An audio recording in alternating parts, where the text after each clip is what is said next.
So, yes, today's sutta is Samyutta 4720, the beauty of the land, or the most beautiful woman in the land. So, thus I have heard. At one time, the Blessed One was staying among Sumbas in the market town of Sumbas named Sedaka. There he addressed the monks. Just as monks, if people were together, saying, the beauty of the land, a great crowd would assemble. That beauty of the land is the most skilled in dancing, most skilled in singing. When that beauty of the land dances and sings, monks, an even larger crowd would gather to watch her. Then a man would come, desiring to live, not to die, desiring happiness and averse to pain. And if someone were to say to him, now, good man, this full oil bowl must be carried by you between the great crowd and that beautiful woman. And a man with raised sword will follow you right behind you. Whenever you spill even a little bit of oil, your head will be cut off. So what do you think, monks? Would that man not attend to the oil bowl and allow negligence outwardly? And here I added passages from the Agama, Samyutta Agama parallel, which kind of adds a bit more description. So in Agama it says, what do you think, monks? That man holding the oil bowl, could he fail to keep in mind the oil bowl, fail to keep in mind the killer, and instead watch the performer and the crowd, or not? Then the monks obviously replied, well, surely not, Venerable Sir. In Agama, they said, surely not, the Lord. He unifies his mind, he thinks about the oil bowl, and among the worldly beautiful form and the great crowd, he will walk slowly through, not daring to glance or look around.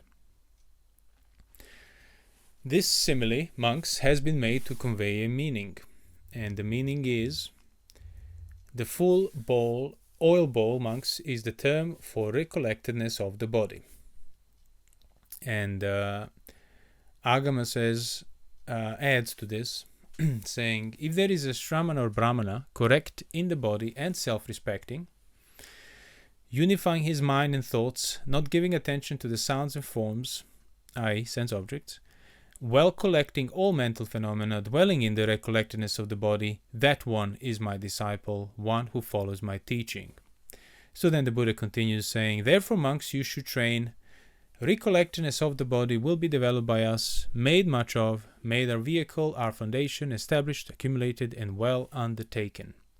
Thus, indeed, monks, you should train. This is where the Pali Sutta ends, but then the Agama has quite a bit more, including some interesting verses at the end. So the Agama continues saying, what is called, monks, a monk who is correct in the body, self-respecting, unifying his mind and thoughts, not giving attention to the sounds and forms, eye, sense objects, while collecting all mental phenomena and dwelling in the recollectedness of the body? Well, it's a monk who is recollecting body within the body, feeling within the feeling, chitta within chitta, dhamma within dhammas. So it's a monk who practices the satipatthana. With diligent effort, right understanding and right recollectedness, subduing worldly craving and sorrow. This is called the monk that is correct in the body, self-respecting, unifying his mind and thoughts, and so on. He repeats it. So when the Buddha said that, he immediately followed with a verse saying, unifying mind with right recollectedness, protect and uphold the old bowl. Guard one's own mind accordingly in a place not yet reached. Extremely difficult to pass through, superior and subtle. What all Buddhas have spoken, the doctrine of a sharp sword, one should unify one's mind, diligently guard and uphold it. No such ordinary man in the matters of negligence can enter such a state, the teaching of non-negligence. So the Buddha, having spoken the discourse, monks rejoiced and practiced accordingly. So it's a short sutta, and the I'll go back to this. So yeah, the obvious points they come up when you look at the sutta.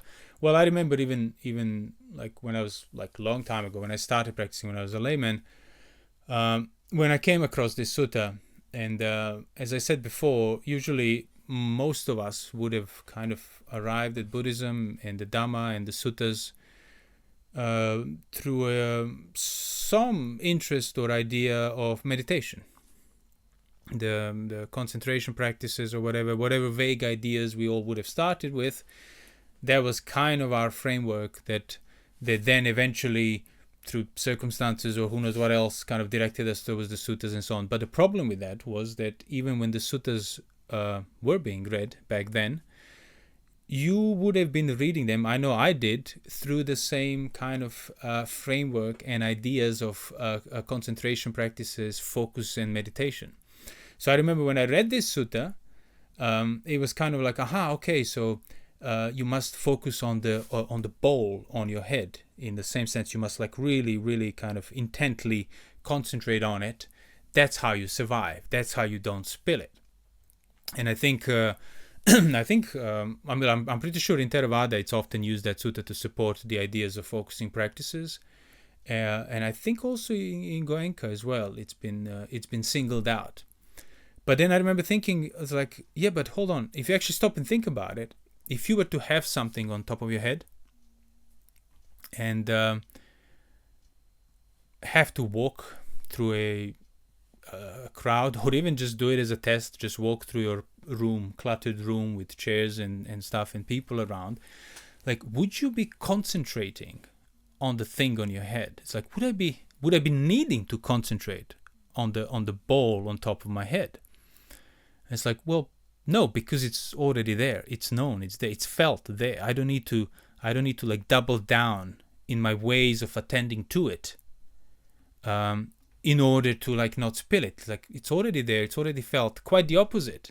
I shouldn't be concentrating on that. I should actually be more aware of the broader sense of balance, more aware of the broader sense of my environment, more aware of where I'm heading, where I'm going, as opposed to just shut that all out and just focus hard on the sensations of the top of my head where the ball touches my skin or something. It's like, oh yeah. And not just that practically wouldn't work if you were to try it. You realize, oh, that's why the sutta goes into this elaborate description of the most beautiful woman in the world with the most beautiful voice and the most beautiful dance, and everybody from the country gathers. So it's like to create the environment, well, to show you the environment that you live in, which is the environment of sense objects that are always enticing, that are always pressuring you to look, to taste, to touch, to think about, to choose to act towards. And then you have a ball on top of your head. So it's like, oh, so the sutta is really intentionally contrasting that. That's the simile. It's not like, oh, just focus on the top of your head where the ball is, and it doesn't really matter what's around you. It's like, no. The whole point is you have to walk through the crowd. The crowd that's not a neutral, indifferent crowd. The crowd of rowdy senses, objects, other people, and so on. And you are the one who mustn't spill the oil from the bowl. So if you try doing that through the practice of sensation watching or concentrating or whatever, nostrils of breathing, you will spill it even before you reach the crowd. Like, in no time you'll bump into somebody or somebody will bump into you. So the way you would actually have to practically walk through it would be not losing the sense of balance, not losing the sense of the danger, most importantly, that there is a man with a drawn sword. Because you won't forget about the ball on top of your head unless you choose to go and do something else and distract yourself with it. And you would choose to do something else and distract yourself with it when you forget about the danger of forgetting about the ball on top of your head, which is somebody will cut your head off. So if the danger's there, the awareness, the recollectedness, the non-forgetfulness of that ball will be there. So then what you're actually paying attention to is where you're going, what you're choosing to do. Are you choosing to turn your head and look? Are you choosing to stop and start dancing yourself because it's just so amazing? Not just that you would be paying attention to what you're doing, you would also be paying attention and trying to foresee what other people around you will do it that might affect you. Like, you can be as careful as you want walking through, but if you are taking the course in the crowd where it's like where men are even rowdier, even crazier, there is a good chance somebody will just bump into you. Doesn't matter how careful you are, and you'll spill the oil and your head will be cut off. So you're foreseeing that certain actions, although might not be necessarily unwholesome, like, well, going left or right makes no difference, certain actions might actually take you in a worse environment, where you won't be able to protect your mind in the same sense if you would have avoided it. So you would be foreseeing the behavior and so on where it's riskier, and then you wouldn't go that way because of it. Why? Because of the danger of spilling the oil. So that danger is what gives you the context to all your actions. So it's when you start thinking about it, you realize, as I said, the whole simile, the way what it emphasizes. But even if you just practically do it, put something on your head and try walking, and you will realize, oh, so it's actually about contrasting that kind of discrepancy of the senses pulling you and what you have to maintain and be non-forgetful of. Because if you just try concentrating and focusing on the bowl as hard, like really be absorbed in it, as the modern meditation techniques and Theravada teaches you, you will lose the sight of what's around you. I mean, that's kind of exactly, well, for many people that seems like a purpose of the meditation, which is like, it's probably not incidental that these practices would be kind of a default of an ignorant mind. Because, see, although the bowl with oil implies the danger of somebody cutting your head off if you don't forget that there is a man behind you, doubling down and focusing hard on the bowl will distract you even from the danger, will make you not feel the danger anymore, because you have been sufficiently self-hypnotized, so to speak. So that's why these practices would be popular, because they offer a seeming escape from the problem by really just fortifying your attention away from the danger, not by fixing the danger, not by uprooting the danger. So yeah, then as the we can go back to the actual sutta part. Yeah. So then as the agama adds to that, so it's like when the monks replied, they said like, well, no, he wouldn't be careless. He would unify his mind and he would think about the bowl. And among the worldly beautiful form and the great crowd, he wouldn't be daring to glance or look around. He wouldn't be daring to be engaged with it, which would imply forgetting about the bowl. And even when the Buddha asked that, even in the Pali Sutta, he says, what do you think, monks, would that man not attend to the oil bowl and allow negligence outwardly? That's what Pali says. So it's like allowing the negligence outwardly, it's what takes you away from the right balance. What takes you away from the recollectedness of the body. It's not like you not being focusing hard enough on sensations or something. So it's like, if you don't choose the negligence, you are staying on the right level. You are not spilling the oil. And so yeah, like when I asked this question to people, yeah, one of the replies was quite interesting, because the person that replied says they actually had to do something similar. They used to work in a Chinese hot pot restaurant and had to carry a bowl of hot oil across the restaurant floor during the working hours when there are children running around, people getting off the tables and so on. So it was like and as it happened, as they said, like at that time they were practicing the very typical modern concentration methods and practices, going on retreats and similar. So while they were carrying the bowl, they actually tried to do their idea of the Buddhist practice. So they were focusing on the fingers of holding the bowl and on the soles of your feet and mindfully walking. And almost instantly basically realized that they lost the sight of the danger of spilling the oil on a child's head. And that scared them even more. Because you focus and everything seems fine and calm, and then you just wake up and realize what environment you are still in, what are the implications. And then on top of it, you obviously probably realize that you haven't been paying attention to the children and what's coming your way as much because you were so focused on your own sensations.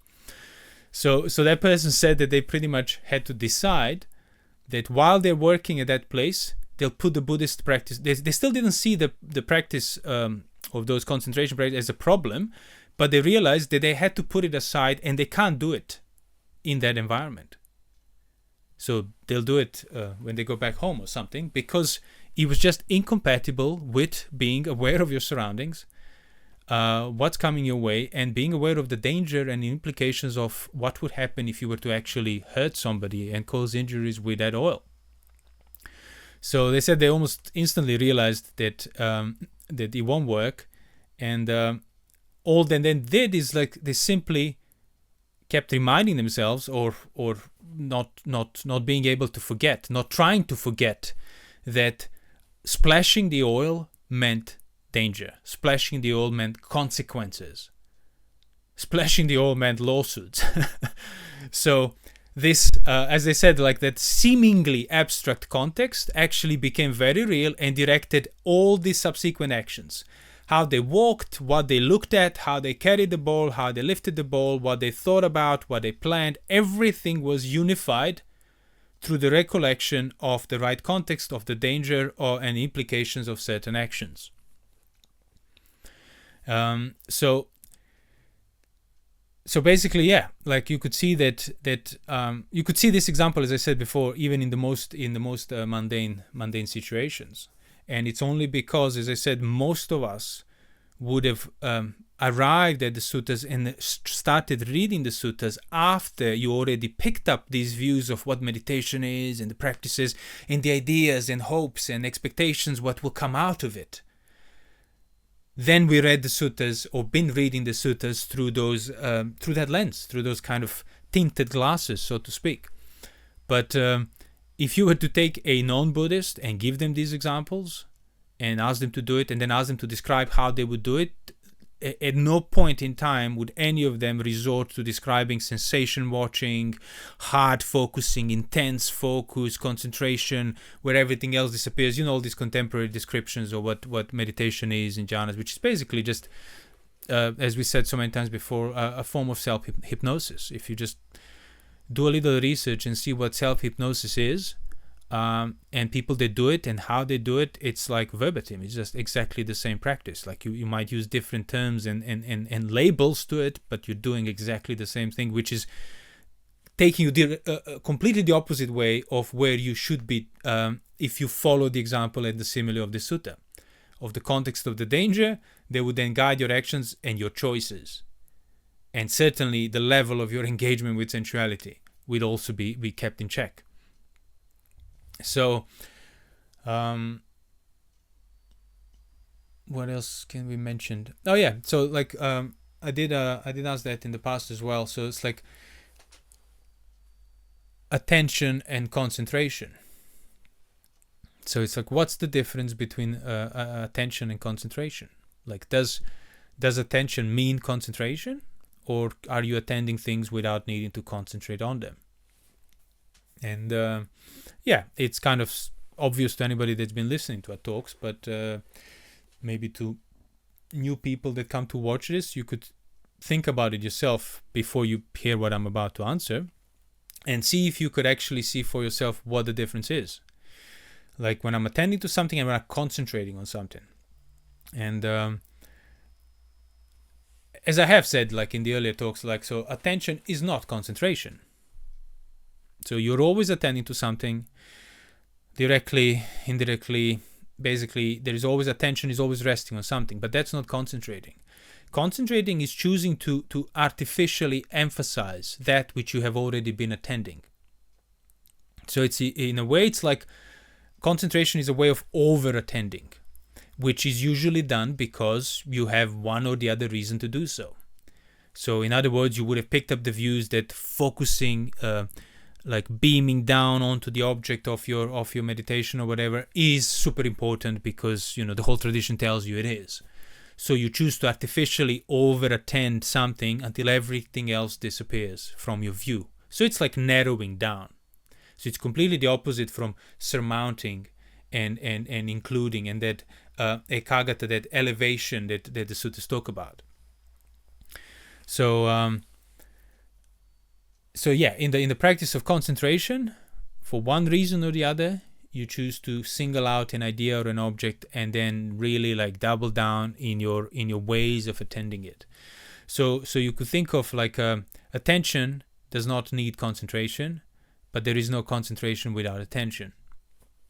And obviously, to some degree, dealing with stuff, sometimes you need to attend something more at the expense of something else. So that's already a concentration. So concentration is not in and of itself inherently bad. It's just a nature. It's like what mind does.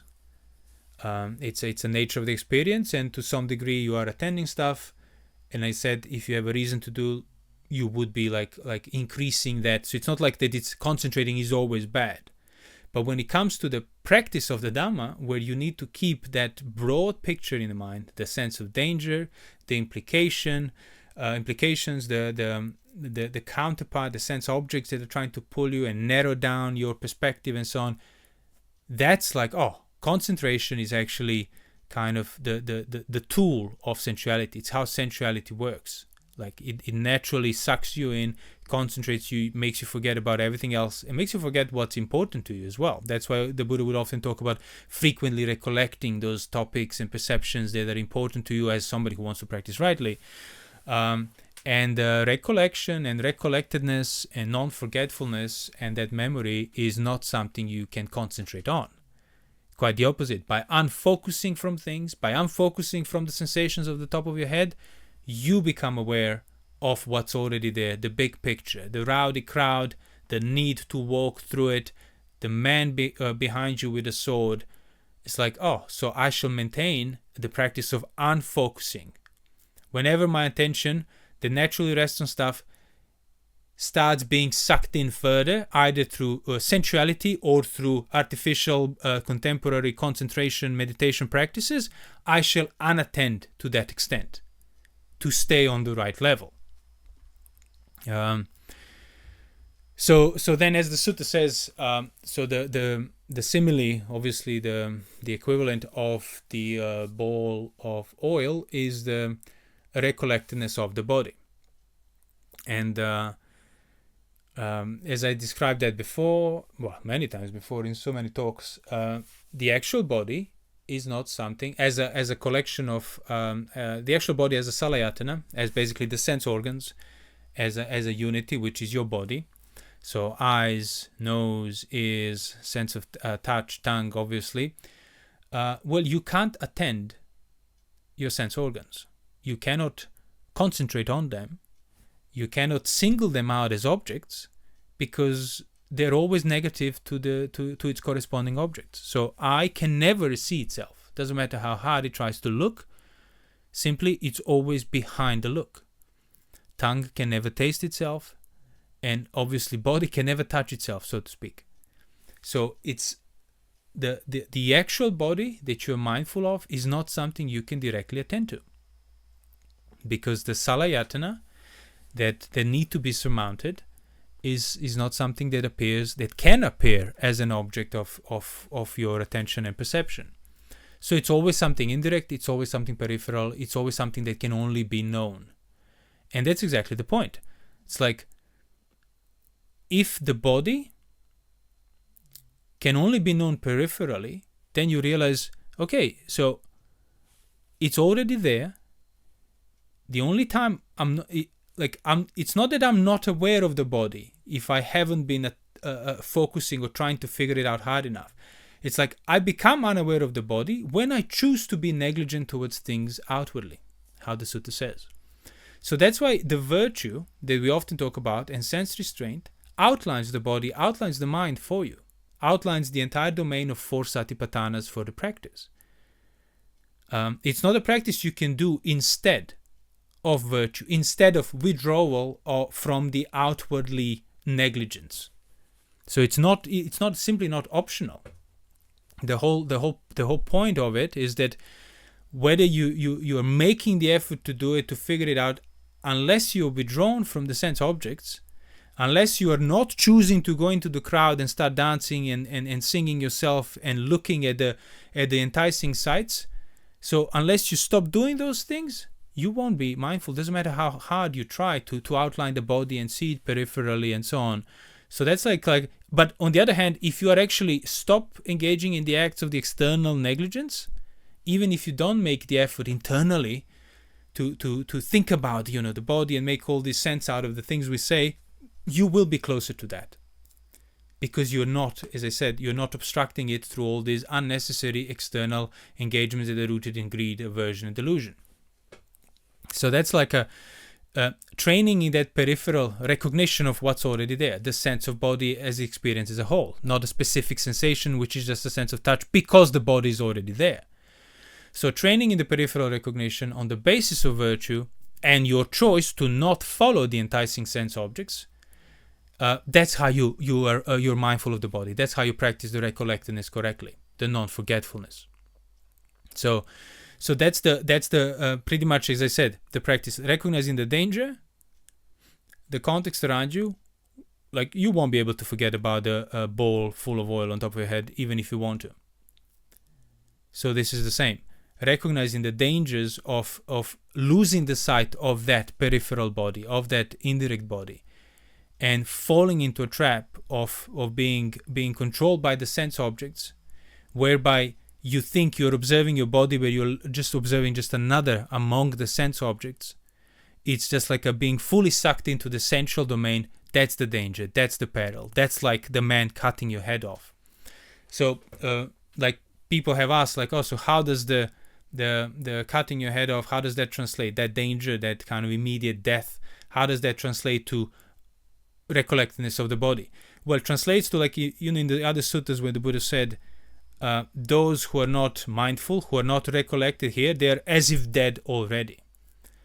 That's how it translates to, as I just described. You are within the sensual domain. By not being recollected properly on the right level, by being overly focused or overly negligent or overly concentrated due to whatever views you might be carrying about the special meditation experiences and calming you get from it, you're not leaving the sensual domain. You're very well and thoroughly still bound by it. And that's like being in a car that's flying down a hill, in a bus. So although you're technically still alive, like, you're dead basically. There is no chance of you surviving that situation. So that's exactly what the Buddha meant. Those who are not recollected are as if dead already. And that's like the what was it now? Yeah, the verses that the Buddha adds towards the end in the Agama. So it's like, what is a monk who is correcting the body and self-respecting, unifying his mind and thoughts, not giving attention to the sounds and forms, i.e. sense objects, well collecting all mental phenomena. So correcting the body means virtues, means not being engaging in things that in breaking the precepts. Upright. Self-respecting means what we often talk about, authentic, transparent. Having respect basically for your values, for what you know is valuable, not ignoring that. That's how you unify your mind. That which is outlined by being protected, not being distracted from through your choices of negligence, choosing to not give attention to unsuitable sight, sound, smell, taste, touches, sense objects. You are then the one who is practicing satipatthana and subduing the worldly craving and sorrow, as the sutta says, and pretty much developing the right understanding and unobstructing that which prevents you from having the right view. So that's why we insist so many times, like, if you want to practice for the right view, at least, you need to be withdrawn from the sensuality. Like, it's simply not optional. How can you be practicing for the right view while not being subdued, while not subduing the worldly craving and sorrow, while still being very much engaged, controlled by the desires, fears, griefs, passions towards the world and sense objects? That's just two opposite directions. You can't have it both ways. So then the verses that he adds, it's like, it kind of reminds me even of that Metta Sutta, where it says like to protect your mind like a mother protects her child. So even if you have to go through the crowd or go out and do this or that or attend to things, at the back of your mind the importance of your child being left alone there unattended is there, and you will quickly return to it. You will spend bare minimum of your time elsewhere, because it means danger grows. It increases because you left the child unattended. So this is the same. Guard your own mind accordingly, so to reach the place not yet reached. So what all the Buddhas have spoken, the doctrine of a sharp sword, meaning the Dhamma is like a sharp sword. It just cuts through the stuff. One should unify one's mind, diligently guard it and uphold it. No ordinary man in the matters of negligence can enter such a state, the teaching of non-negligence. So it really, the verses just boil down the whole point of the sutta. It's about negligence and non-negligence, not about concentrated focus on a clay object or something like that. It's like, are you choosing the negligence and not recognizing the danger implicit in that? Or are you recognizing the danger of negligence and not choosing it, not willfully going towards it? And it's like those who choose the non-negligence, they are the ones that can pass into this, through this difficult state and reach the liberation. Those, they're still very much choosing negligence, regardless of what practices they try to do in order to compensate for it. If their actions are still actions of negligence, distraction, lust, aversion, and so on, there is simply no room for them. They can't fit through this thin cut that the Buddha's teaching creates, the middle way. So I think I answered all the points and questions that I got, either directly or indirectly.